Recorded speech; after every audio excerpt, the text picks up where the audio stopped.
Quickly revise the two topics, pair production and pair annihilation. First, we will observe the questions asked in previous question papers. Example where energy is converted into matter, that is pair production in 2013. Pair production definition and its diagram and its equation. This is asked maximum time in the previous papers. What is minimum energy which a gamma ray photon must possess in order to produce electron-positron pair? This is also asked in 2 years. So actually pair production is asked most of the time. Calculate energy released when an electron annihilate a positron. This is electron-positron annihilation and that is asked 2 times. Actually nuclear radiations are detected when they interact with some matter. When they interact with some matter and show some phenomena, then that phenomena is detected and then those radiations or information about those radiations is obtained. So obviously, the gamma ray photon when interacts with the matter, we get important informations about the gamma ray photon. When gamma ray photon interacts with matter, it strikes with some matter surface. 3 possibilities are there. If gamma ray photon has low energy, then it shows photoelectric effect. If gamma ray photon has little bit more energy, it shows Compton scattering, and if it is very high energetic photon, then it shows pair production. In photoelectric effect, radiation, gamma ray photon incidents over metal surface and electron is ejected. This is photoelectric effect and electron's kinetic energy is gamma ray photon's energy minus work function of the metal. Compton scattering, जब gamma ray photon किसी electron से collide करता है तो वो खुद scatter हो जाता है किसी एंगल पर और अपनी कुछ एनर्जी उस इलेक्ट्रॉन को दे देता है और इलेक्ट्रॉन रिकॉइल हो जाता है किसी दूसरे एंगल पर. तो gamma ray photon laser energy के साथ स्कैटर होता है और इलेक्ट्रॉन रिकॉइल होता है. ये फिनोमेना कॉम्पटन स्कैटरिंग कहलाता है.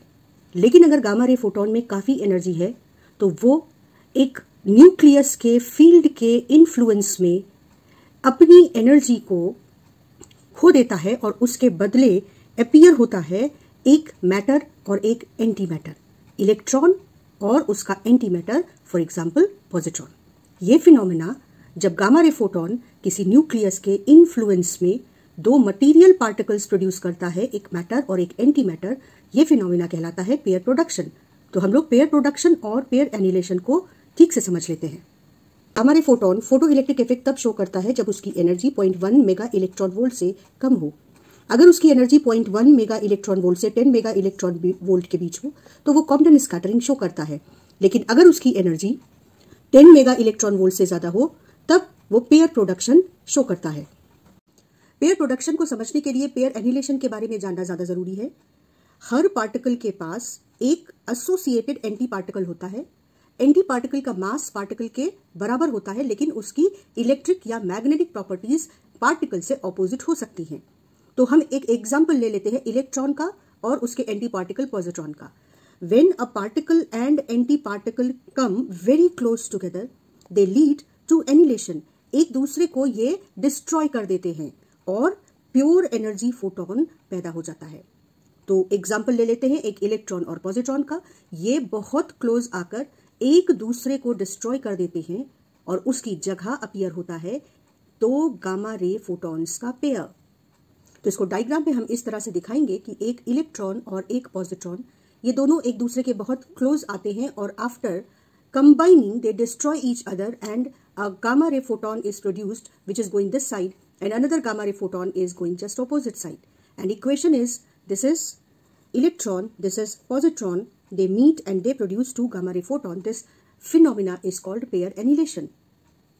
When electron and positron are at rest, then energy of photon created will be minimum. Energy of photon you can calculate using Einstein's equation m naught c square, where m naught is rest mass of electron.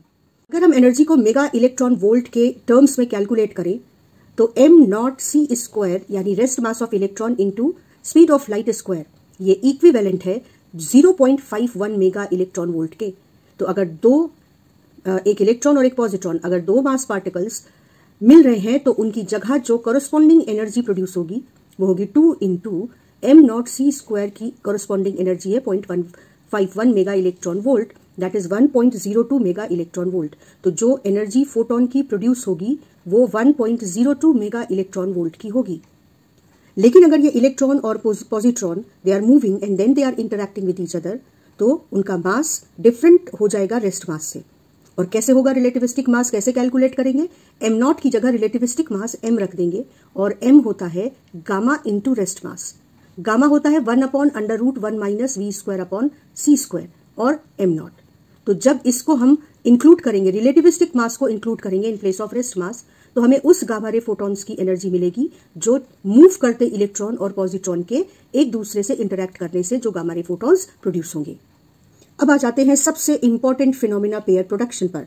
When an energetic gamma ray photon falls on a heavy substance, it is absorbed by some nucleus of the substance and its energy gives rise to production of an electron and a positron, a particle and antiparticle. Diagram में दिखाएंगे gamma ray photon nucleus से interact करता है और एक electron और एक positron का केस ले तो एक पार्टिकल और एक एंटी पार्टिकल प्रोड्यूस होता है। इस फिनोमिना से रिलेटेड 3 बहुत इंपॉर्टेंट बातें हैं। पार्टिकल और एंटी पार्टिकल दोनों ही क्यों प्रोड्यूस होते हैं? क्योंकि gamma ray photon electrically neutral होता है। To conserve charge, electron will always be accompanied by a positron when pair production phenomena is taking place. दूसरा पॉइंट है energy of photon must be greater than the rest mass energy of electron and positron. तभी ये इन दो particles को create कर पाएंगे। तो gamma ray photon की energy rest mass energy of electron और पॉजिट्रॉन के सम से ज्यादा होनी चाहिए। That is it should be greater than 2m0c²। m0c² million electron volt में अगर हम इसको कैलकुलेट करें तो 0.51 मेगा इलेक्ट्रॉन वोल्ट होता है। तो 2 इंटू m0c² अगर इसे हम मेगा इलेक्ट्रॉन वोल्ट के टर्म्स में कैलकुलेट करें तो 0.51 मेगा इलेक्ट्रॉन वोल्ट होता है।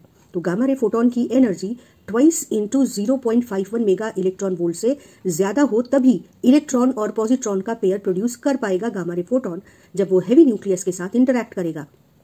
इसीलिए गामा रे फोटॉन की एनर्जी 1.02 मेगा इलेक्ट्रॉन वोल्ट से ज्यादा होनी चाहिए। मिनिमम इतनी एनर्जी होगी तभी एक इलेक्ट्रॉन और एक पॉजिट्रॉन प्रोड्यूस हो पाएगा। ये उस क्वेश्चन का आंसर है जहां वो पूछते हैं कि गामा रे फोटॉन की एनर्जी मिनिमम इससे ज्यादा क्यों होनी चाहिए पेयर प्रोडक्शन के लिए। और third very important point is that pair production cannot occur in vacuum. In contrast to this the pair annihilation phenomena can occur in vacuum. इसको भी बहुत इंपॉर्टेंट सा क्वेश्चन है, समझना जरूरी है। वैक्यूम में इसलिए पेयर प्रोडक्शन नहीं हो सकता क्योंकि in that condition law of conservation of momentum will be violated. इसलिए pair production occurs only when photon interacts with a heavy nucleus and under the influence of the field of the nucleus और dense electron cloud, pairs of electron and positron are produced.